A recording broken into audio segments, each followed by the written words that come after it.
మరో breaking news చూస్తున్నాం. మంత్రి గంటా శ్రీనివాసరావుకు చుక్కెదురైంది. భీమిలి నియోజకవర్గం మధురవాడ జన్మభూమి మా ఊరు సభలో పాల్గొనేందుకు వచ్చిన గంటాను వైసీపీ జనసేన కార్యకర్తలు అడ్డుకున్నారు. స్థానిక సమస్యలు పరిష్కరించకుండా సమావేశం ఎలా నిర్వహిస్తారని ఆగ్రహం వ్యక్తం చేశారు. దీంతో కాసేపు అక్కడ ఉద్రిక్త వాతావరణం నెలకొంది.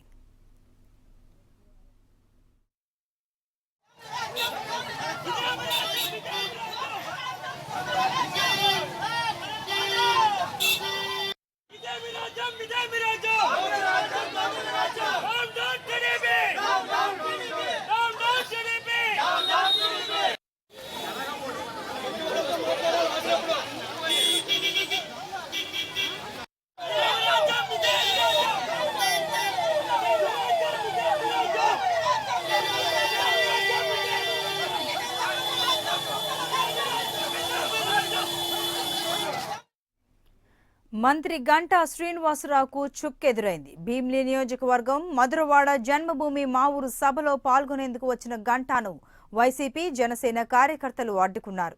స్థానిక సమస్యలు పరిష్కరించకుండా సమావేశం ఎలా నిర్వహిస్తారని ఆగ్రహం వ్యక్తం చేశారు. దీంతో కాసేపు అక్కడ ఉద్రిక్త వాతావరణం నెలకొంది.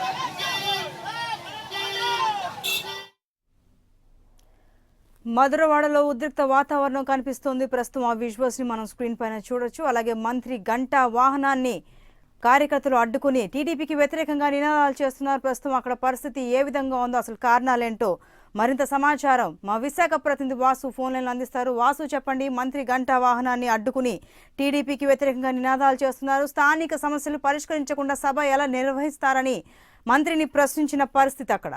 అసలు వివరాలు ఏంటి, ఏం జరిగింది? సంతోషి, భీమిలి నియోజకవర్గంలోని మధురవాడ దగ్గర కొమ్మాదిలో జరిగిన జన్మభూమి కార్యక్రమంలో మంత్రి గంటానైతే ఇవాళ వైఎస్ఆర్సీపీ కార్యకర్తలను జనసేన కార్యకర్తలు కూడా అడ్డుకున్నారు. జన్మభూమి కార్యక్రమం అయిన అనంతరం కూడా గంటా స్పీచ్ అయిన అనంతరం కూడా గంటా కిందకి దిగి వస్తున్న సమయంలో తాము ఆ ప్రాంతంలో సమస్యలు అనేక సమస్యలు ఉన్నాయని ఆ సమస్యలు వివరిస్తామని మంత్రి గంటాను కోరేందుకు వెళ్ళగా గంటా నిరాకరించడంతో గంటా కానాయిని అడ్డుకున్నారు. గంటా కానాయికి అడ్డుపడి గంటను ముందుకు వెళ్ళించలేదని అడ్డుపడటంతో పోలీసులు కూడా అక్కడి నుంచి వాళ్ళని తప్పించే ప్రయత్నం చేశారు. తోపులాట కూడా జరిగింది. ఈ ప్రయత్నంలో గంటా జన్మభూమిలో పాల్గొని అంతా బాగుందని అభివృద్ధి చేస్తామని చెప్పి వెళ్ళిపోతున్నారు తప్ప తమ సమస్యలు పట్టించుకోవడం లేదని 4వ వార్డుకు చెందినటువంటి ప్రజలందరూ కూడా అనేక మంది భారీగా తరలిచ్చి పింఛన్ రావట్లేదు, ఇల్లు మంజూరు కావట్లేదు, మంచినీటి సమస్య తీరట్లేదని అనేక సమస్యలు మంత్రి గంటా దృష్టికి తీసుకొచ్చేందుకు తాము రాగా తమను పట్టించుకోలేదని కూడా ఆగ్రహం వ్యక్తం చేశారు. వారికి మద్దతుగా వైఎస్ఆర్సీపీ జనసేన కార్యకర్తలు కూడా గంటా కానాయిని అడ్డుకుని తాము చెప్పేది విని వెళ్లాలని డిమాండ్ చేయడంతో గంటా వారిని పట్టించుకోకుండా ముందుకు వెళ్ళిపోవడం జరిగింది. ఈ నేపథ్యంలో గంటా కారు కట్టుబడిన అందరినీ కూడా తొలగించేందుకు పోలీసులు తంటాలు పడాల్సి వచ్చింది. కాస్త అక్కడ పరిస్థితి అంతా కూడా ఉధృతంగా మారింది. మొత్తానికి ఇప్పుడైతే గంటా అక్కడి నుంచి వెళ్ళిపోవడంతో కార్యకర్తలంతా కూడా తిరిగి వెళ్ళిపోవడం జరిగింది. 4వ వార్డులో ఎంతో కాలంగా మంచినీటి సమస్య ఉందని, వార్డులో అనేక పారిశుద్ధ్య సమస్యలు ఉన్నాయని చెప్పినప్పుడు కూడా పట్టించుకోవట్లేదని అనేక సార్లు విజ్ఞప్తులు చేసిన వెంటపత్రాలు ఇచ్చిన సరే అధికారులు అవ్వచ్చు, ప్రజాప్రతినిధులు అవ్వచ్చు, స్వయం గంటా నియోజకవర్గం భీమిలి నియోజకవర్గంలో ఈ విధంగా మంత్రికి చుక్కెదురు కావడంతో ఆ టీడీపీ శ్రేణులు కూడా అవ్వక్కాయి.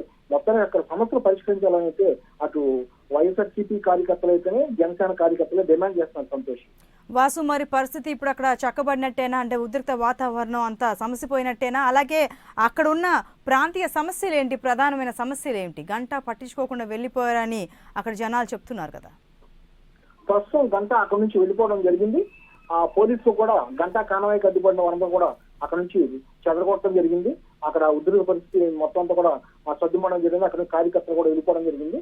ముఖ్యంగా 4వ వార్డులో ఎంతో కాలంగా కూడా ఆ పారిశుద్ధ్య సమస్యలు, మంచినీటి సమస్యలు, ఇళ్ళు పింఛన్లు రావడం లేదని అక్కడ ఉన్నటువంటి అధికారులకి అయితే ప్రజాప్రతినిధులకి అయితేనే అందరూ కూడా నిర్ణయిస్తున్నప్పుడు కూడా పట్టించుకోవడం చెప్తున్నారు. జన్మభూమిలో భాగంగా తాము చెప్పుకునేందుకు వచ్చినప్పటికి కూడా ఆ గంట మాట్లాడే అవకాశం ఇవ్వలేదని చెప్తున్నారు. మరోవైపు టీడీపీ నాయకులు ఇదంతా కూడా కావాలని వైఎస్ఆర్సీపీ జనసేన నేతలు ఈ విధంగా చేస్తున్నారని, అన్ని సమస్యలు కూడా పరిశీలించామని మరో వాదన అయితే వినిపిస్తున్నారు. Santosh. Right Vasu, thank you.